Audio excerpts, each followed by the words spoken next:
Are you feeling more uplifted and inspired?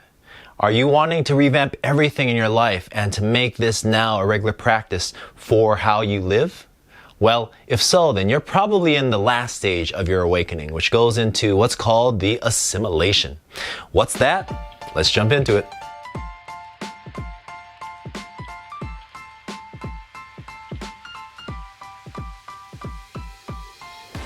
Welcome back, adepts and initiates. If you haven't yet, go ahead and click subscribe so that you can stay in constant contact and communication with all the content that comes out on this channel.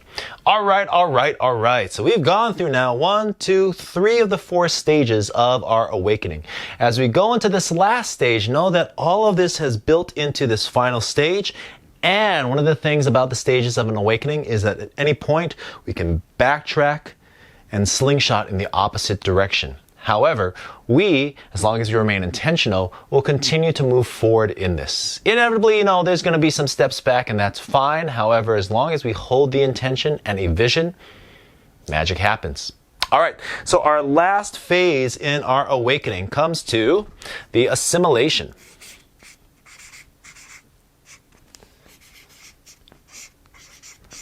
And I've got to break that up and just make it in there. Okay, assimilation. So the assimilation is the last phase of the awakening. And this is the part where things get to be a little more structured. We get to have a little bit more certainty, at least in the sensation of what we're feeling. We get to have more focus. We're more directed in terms of our intention. And that's because we've gone through, not to say this is an easy stage, however, we've gone through the lion's share of the challenging aspects of this process of change. The initiation, again, that abrupt change in worldview and life circumstance, inevitably shows us that the patterns of the past have no place in our present. Moves into the reckoning, where we have choices to make and action to take. As we claim responsibility for what it is that we have done, we also are free to now make new and renewing choices.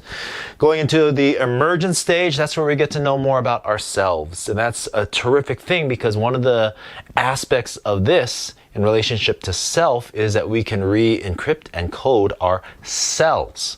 And that's where that takes us into the assimilation phase. Now, the assimilation phase is where we really create a practice of our presence, behaviors for our being. And what that means is, as we come here, the assimilation phase is a really key and critical aspect, because we can go through these major life changes and realizations. We can make now these decisions for ourselves and claim that responsibility. We can learn more about the depth and the breadth of who we truly are. However, if we do not make the things that are coming up here in the emergence an everyday practice, then we slingshot back here. Then we go through the same initiations, which will bring us to those choices, which will open us into a place of uncertainty. And that's usually, this area right here is usually where a lot of people get stuck. That uncertainty, because one of the one of the things that ends up happening is that for people, generally speaking, we're afraid of change. We don't like that uncertainty. And so what we'll do is we'll choose something that's familiar, something that's comfortable, even if we're miserable. And we'll take that over actually moving into real, monumental, and massive changes.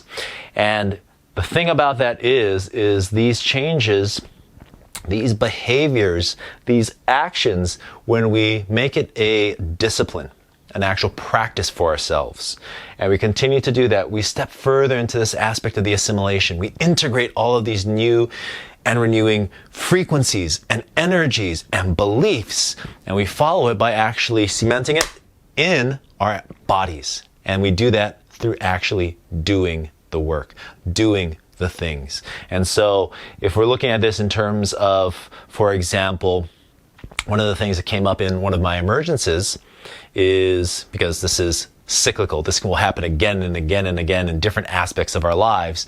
We're always and often in a constant state of both awakening and sleeping. But one of the things that came up in one of my emergences is that I really enjoy being out in nature.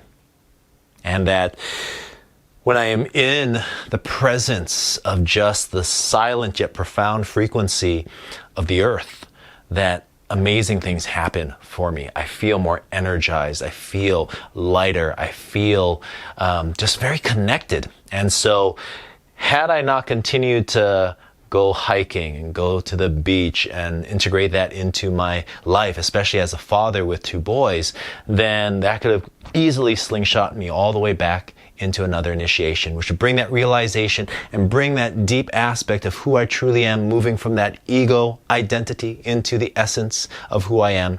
And the essence, essentially, is that integrative and assimilation aspect. And so as we get over here, one of the cool things about this is we start to feel really good, which is always welcome, because over here, not as much. Over here, yes. We feel more uplifted. We feel more inspired because we've connected more with who we are in the emergence. We've claimed that responsibility and are now making these decisions again and again and again. And as we do, we're doing things that really renew the body, mind, and the spirit. We're doing things that really serve us and can be of service. And that's something in all of this. As we look at what are we awakening to, the movement from ego and into essence, we realize that we can all too often give a lot of our personal power away. And so one of the things about this and the discipline of self, the behavior of our being, the practice of our presence is that we prioritize our own well-being, our own health, and not just in a single aspect, physical, mental, emotional, and spiritual. We are integrating the whole model of self, and we are using that to really enrich and enhance our everyday lives. And as we do that, life is extraordinary. I mean, it is anyway, yet we kind of clear the lenses of the ego. You know, I think of my grandmother who had passed away a number of years, and I'd go spend time with her, right? Back in my personal training days, I would help grandma doing stretches and watch her on the treadmill, have her do her walking, so on and so forth. And then after we finished, we'd sit down and grandma would do what grandmas do, and she would bring out some food and we would eat and we would talk. And I would always clean her glasses, because grandma had these glasses that she wore, and they were often caked with gunk on it, right? And so I'd be like, Grandma, how can you even see out of these glasses? And she would laugh, and then I would clean the glasses. And when I did, I could see her eyes clearly when she put the glasses back on. And on her side, I'm sure she could see more clearly as well. And yet, often, we keep our lenses dirty. We don't necessarily even realize it's there. We're so used to it. And that's what she would say, oh, no, no need, it's okay. I'm used to it. However, we don't have to be. We don't have to be used to giving away our power via our attention to others unless we truly choose to do that. And so as we go through this whole process and we land in the assimilation, it really becomes a practice, a discipline. It's something that we want to consciously work on and continue to do, to continue to carve out in our lives, to continue to cohere and bring and balance within our body until it's so natural that we no longer even need to think about it. Because as this comes into play, everything else begins to shift. In the concepts of like cognitive behavioral theory, for example, these little actions, everyday actions can help to reinforce a deeper belief about ourselves. And for us, we are more able and capable to participate in this aspect of just doing, which will inevitably tie into our being. And that is key, because as we go through this whole process, again, we can slingshot at any time. However, as we continue to do this process, we're continuing to assimilate.